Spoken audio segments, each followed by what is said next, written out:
Hai, Shalom. Ketemu kembali dengan aku Immanuel dalam Suara Gembala. Secara khusus firman hari ini menyapa jemaatnya. Apa kabar semuanya?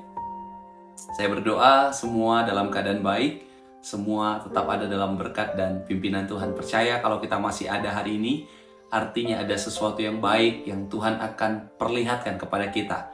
Ada sesuatu yang dahsyat yang Tuhan mau kita buat hari ini. Tidak peduli apapun tantangannya, apapun masalahnya, yang kita tahu bahwa Tuhan kita ada di dalam semuanya. Puji Tuhan. Nah, sekarang saya mengajak kita merenungkan firman Tuhan. Kita akan melihat firman Tuhan di dalam Mazmur 4 ayat yang ke-7, 8, dan ayat yang ke-9. Mazmur 4 ayat yang ke-7, 8, dan 9 berkata, banyak orang berkata, siapa yang akan perlihatkan yang baik kepada kita? Biarlah cahaya wajah-Mu menyinari kami, ya Tuhan. Engkau telah memberikan sukacita kepadaku lebih banyak daripada mereka ketika mereka kelimpahan gandum dan anggur.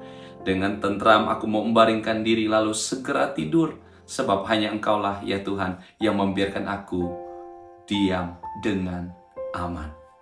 Ketika kita memutuskan untuk mengikut Tuhan, mengiring Tuhan, berjalan bersama dengan Tuhan, hidup setia dengan Tuhan, hidup takut Tuhan, mengejar Tuhan dengan sungguh-sungguh, terkadang dunia berkata, apa yang akan kamu peroleh?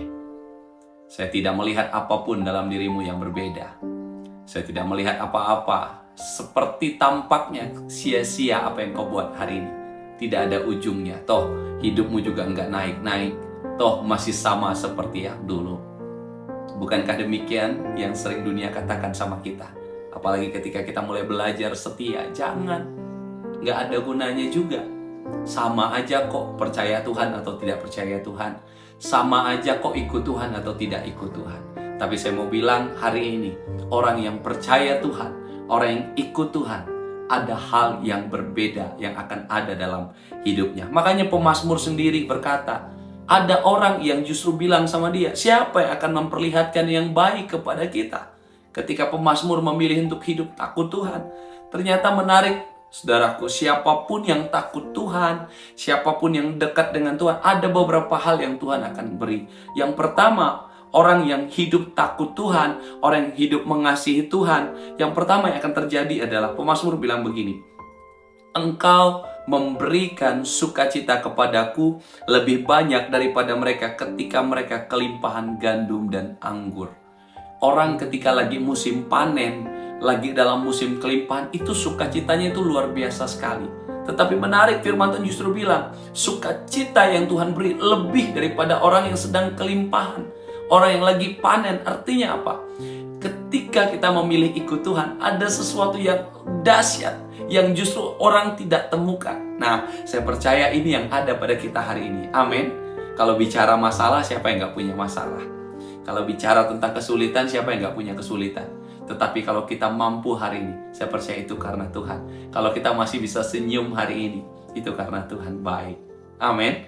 Lalu yang kedua, apa yang ia berikan? Ayat yang ke-9 pemazmur bilang, dengan tentram aku mau membaringkan diri, lalu segera tidur. Sebab hanya Engkaulah ya Tuhan yang membiarkan aku diam dengan aman. Yang Tuhan berikan yang kedua adalah jaminan. Jaminannya apa? Dengan tentram hidupnya. Jaminannya apa? Diam dengan aman. Apa yang kita perlukan dalam hidup ini? Kita butuh yang namanya jaminan. Jaminan kepastian. Banyak orang berbondong-bondong membuat asuransi kesehatan, asuransi rumahnya, usaha yang ia miliki. Kenapa? Yang dibutuhkan adalah jaminannya. Dan kamu tahu, ketika kamu hidup dekat, percaya Tuhan, Tuhan memberikan jaminan yang pasti. Yang berkata tidak pernah membiarkan dan meninggalkan engkau sendiri. Tetaplah percaya, tetaplah setia. Ketika orang berkata, apa yang akan kita peroleh? Kita sudah memperoleh banyak dari Tuhan. Amin. Bahkan terlebih dari semua itu, setelah dari hidup yang fana ini, akan hidup kekal yang akan kita dapatkan dari Tuhan. Tuhan memberkati kita semua. Mari kita berdoa. Tuhan Yesus, terima kasih untuk hari ini. Kami bersyukur Bapa, Kau baik. Kami juga syukur sepanjang malam Tuhan sudah jaga kami, dan besok hari ini Bapa kami masih ada. Kami bersyukur kepadamu ya Tuhan. Berkati kami, pimpin kami, sepanjang hari ini. Kerinduan kami Bapa, apapun yang kami buat, kami lakukan berkenan dan memuliakan nama Tuhan. Terima kasih Bapa, mengucap syukur kepadamu. Di dalam nama Yesus kami berdoa, haleluya, amin. Thank you buat teman-teman yang udah nonton. Jangan lupa untuk subscribe, oke? Dan jangan lupa juga untuk like, comment, dan share kalau kamu diberkati dengan renungan